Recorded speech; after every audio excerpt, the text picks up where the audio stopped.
ಸತ್ಯವಾಗಿ ಇದ್ದರೆ ಸಂತೋಷ ಇದ್ದರೆ ಚಿಟ್ಟಿಕೆ, ಸಂತೋಷ ಇದ್ದರೆ ಕೈತಟ್ಟು, ಸಂತೋಷ ಇದ್ದರೆ ಕೈತಟ್ಟು, ಸಂತೋಷ ಇದ್ದರೆ ಸತ್ಯವಾಗಿ ಇದ್ದರೆ ಸಂತೋಷ ಇದ್ದರೆ ಕೈತಟ್ಟು, ಸಂತೋಷ ಇದ್ದರೆ ಕಾಲ್ತಟ್ಟು, ಸಂತೋಷ ಇದ್ದರೆ ಕಾಲ್ತಟ್ಟು, ಸಂತೋಷ ಇದ್ದರೆ ಸತ್ಯವಾಗಿ ಇದ್ದರೆ ಸಂತೋಷ ಇದ್ದರೆ ಕಾಲ್ತಟ್ಟು. ಅಷ್ಟೇ.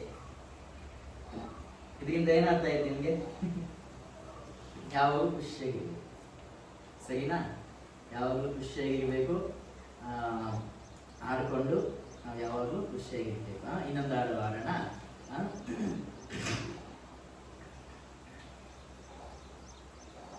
ನಂಬಾಳ ದೋಣಿಯಲ್ಲಿ ಶ್ರೀ ಯೇಸು ಇರುವರು, ಭಯವೇ ಇಲ್ಲ ನನಗೆ ಭಯವೇ ಇಲ್ಲ. ಅದಕ್ಕೆ ಆಕ್ಷನ್ ಆಗಿದೆ, ಸರಿನಾ? ನಂಬಾಳ ದೋಣಿಯಲ್ಲಿ ಶ್ರೀ ಯೇಸು ಇರುವರು, ಭಯವೇ ಇಲ್ಲ ನನಗೆ ಭಯವೇ ಇಲ್ಲ. ಆಮೇಲೆ ವಯ್ಯಾಗೆ ವಯ್ಯಾಗೆ ಬಂದಾಗ ಹಿಂಗ್ ಮಾಡ್ಬೇಕು. ಸಾಗುತ್ತೆ, ದೋಣಿ ಹೆಂಗ ಹೋಗುತ್ತೆ, ಹೋಗ್ತಾ ಇರ್ತದ ಮುಂದ್ಗಡೆ, ಹಂಗೆ ಸಾಗ್ತಾರೆ. ವಯ್ಯಾಗೆ ಹಂಗ. ಸರಿನಾ? ನಾನು ಆಕ್ಷನ್ ಮಾಡಿ, ನಾನು ನೋಡ್ಬೇಕು, ನಾನು ಹೇಳೋದನ್ನ ಹೇಳಿ ಆಮೇಲೆ ಆಕ್ಷನ್ ಮಾಡ್ಬೇಕು, ಸರಿನಾ?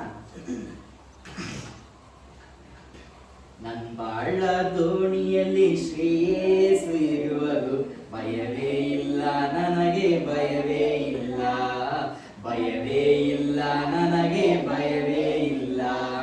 ನಂಬಾಳ ದೋಣಿಯಲ್ಲಿ ಶ್ರೀ ಯೇಸು ಇರುವ, ಹಿಂಗೆ ಹಿಂಗೆ ಹಿಂಗೆ ಇಟ್ಬೇಕು, ಹಂಗಲ್ಲ, ಹಿಂಗೆ ಕೈ ಹಿಂಗೆ ಪ್ಲಸ್ ಕ್ರಾಸ್, ಸರಿನಾ?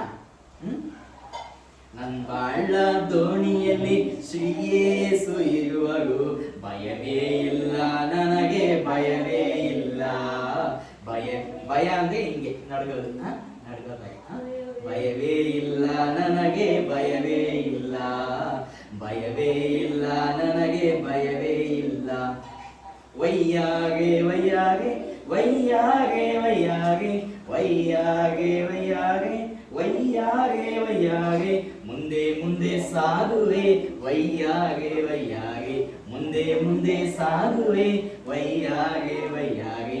ನಂಬಾಳ ದೋಣಿಯಲ್ಲಿ ಶ್ರೀ ಯೇಸು ಇರುವರು, ಭಯವೇ ಇಲ್ಲ ನನಗೆ ಭಯವೇ ಇಲ್ಲ, ಭಯವೇ ಇಲ್ಲ ನನಗೆ ಭಯವೇ ಇಲ್ಲ. ನೀವು ಹೇಳ್ತೀರಾ ಈಗ? ಬರುತ್ತಾ? ಹೇಳ್ತೀರಾ? ಆಡ್ತೀರಾ?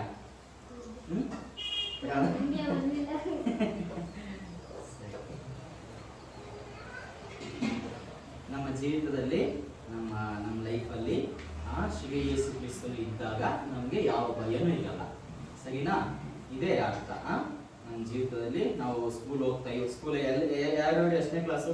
ಎಷ್ಟನೇ ಕ್ಲಾಸು? 2. ನೀನು 5th. ನೀನು ನೀನು 3. ನೀನು 7. ನಾಮನ ನೀನು ನಾಮನೆ, ನೀನು 5th.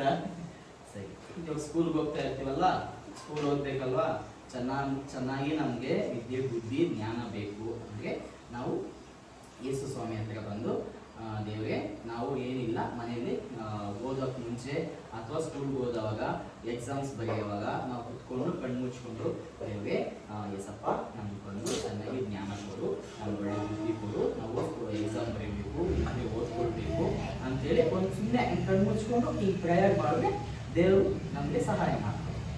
ಚೆನ್ನಾಗಿ ಎಕ್ಸಾಮ್ ಬರೀಬೋದು, ಚೆನ್ನಾಗಿ ಜ್ಞಾನ ಬರುತ್ತೆ, ಚೆನ್ನಾಗಿ ಬುದ್ಧಿ ಬರುತ್ತೆ, ಆಮೇಲೆ ಆಟ ಆಡೋಕ್ಕೆ ಶಕ್ತಿ ಬರುತ್ತೆ. ಆಮೇಲೆ ಮನೇಲಿ ಅಪ್ಪ ಅಮ್ಮ ಹೇಳಿದ ಮಾತು ಕೇಳಬೇಕು. ಅಪ್ಪ ಅಮ್ಮ ಏನು ಮಾಡಬಾರ್ದು ಅಂತಾರ ಅದನ್ನ ಮಾಡಬಾರ್ದು, ಏನು ಮಾಡು ಅಂತಾರ ಅದನ್ನ ಮಾಡಬೇಕು, ಸರಿನಾ? ಅಪ್ಪ ಅಮ್ಮ ಮಾತು ಯಾವಾಗೂ ಕೇಳಬೇಕು. ಎಲ್ಲ ಯಾರ್ಯಾರು ಕೇಳ್ತೀರಿ ಅಪ್ಪ ಅಮ್ಮ ಮಾತು? ಎಲ್ಲರೂ ಕೇಳ್ತೀರಾ? ನಿಮ್ಮ ಮನೆಯವರು ಕೇಳೋಣ, ನಿಮ್ಮ ಅಪ್ಪ ಅಮ್ಮ ಹತ್ರ ಕೇಳೋಣ,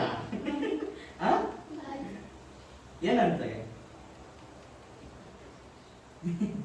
ಸರಿ. ಆದರೆ ಎಲ್ಲರೂ ಅಪ್ಪ ಅಮ್ಮ ಮಾತು ಕೇಳಬೇಕು. ಆವಾಗ ಆವಾಗ ರೋಡಲ್ಲಿ ಅಲ್ಲಿಗೆಲ್ಲ ತಿರ್ಗಾಡಬಾರ್ದು, ಬಿಸಿಲು ಜಾಸ್ತಿ ತಿರ್ಗಾಡಬಾರ್ದು. ಇವಾಗ ಬೇಸಿಗೆ ರಜಾ ಕೊಟ್ಟವ್ರಲ್ವಾ, ಜಾಸ್ತಿ ಎಲ್ಲ ತಿರ್ಗಾಡಬಾರ್ದು, ಬಿಸಿಲಲ್ಲಿ ತಿರ್ಗಾಡಬೇಡಿ. ಸಂಜೆ ಮನೆ ಹತ್ರ ಅಲ್ಲಿ ಇಲ್ಲಿ ಆಟ ಆಡ್ಕೊಳ್ಳಿ, ಸರಿನಾ? ಇವಾಗ ಸ್ಕೂಲ್ಗೆ ಹೋಗ್ಬೇಕಲ್ವಾ, ನೀವು ಯಾವಾಗ್ಲೂ ಏಸಪ್ಪ ಹತ್ರ ನಮಗೆ ಒಳ್ಳೆ ಬುದ್ಧಿ ಕೊಡು, ಜ್ಞಾನ ಕೊಡು, ನಾವು ಚೆನ್ನಾಗಿ ಓದಬೇಕು, ಚೆನ್ನಾಗಿ ಪಾಸ್ ಆಗಬೇಕು ಅಂತೆಲ್ಲ ನೀವು ಪ್ರೇಯರ್ ಮಾಡಿ ಏಸಪ್ಪ ಬಂದು ನಿಮಗೆ ಒಳ್ಳೆ ಬುದ್ಧಿ ಜ್ಞಾನ ಎಲ್ಲ ಕೊಡ್ತಾರೆ, ಸರಿನಾ?